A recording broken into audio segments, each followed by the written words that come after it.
Muslim students. Now, here with more on this case, ABC's crime and terror analyst Brad Garrett. Good afternoon to you. First, for folks who might not be up to speed, what can you tell us about what we know so far?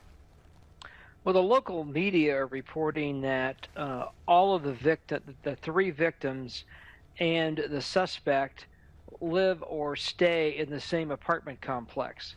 Apparently, there was some sort of altercation in the parking lot. What's unclear is how did he get from the parking lot to the apartment where the three victims were apparently shot. My sense would be that there is some history here, that Mr. Hicks has had anger or issues with one of the three or possibly all three, and there was some tipping point in recent hours that sent him over the edge.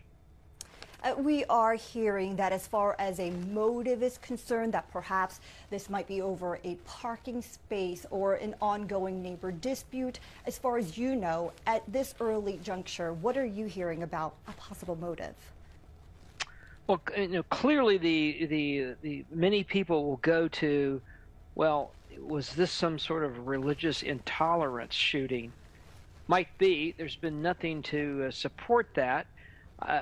Apparently, according to Mr. Hicks' Facebook page, he was a very active atheist and really was sort of against or opposed to really all religions.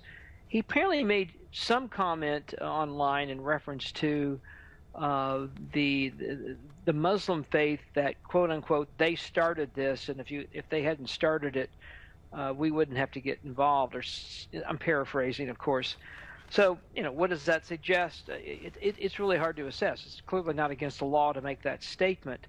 One of the important things they're going to have to do is figure out if this was motivated because of their religion.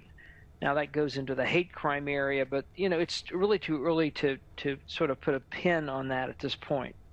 It's funny you should bring that up because I did read the press release. The brief press release did note that police are looking into the possibility that this was perhaps motivated by what they call hate.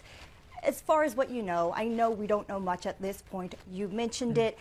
Is there enough evidence perhaps to go there that the hate crime charges are warranted in this case? No, it's entirely too early, and I will tell you that hate crimes can be difficult to prove, and clearly you've got three potential first-degree murder charges that I suspect could potentially carry the death penalty. So my sense would be that the authorities in Chapel Hill, North Carolina, will move forward on the three murder charges.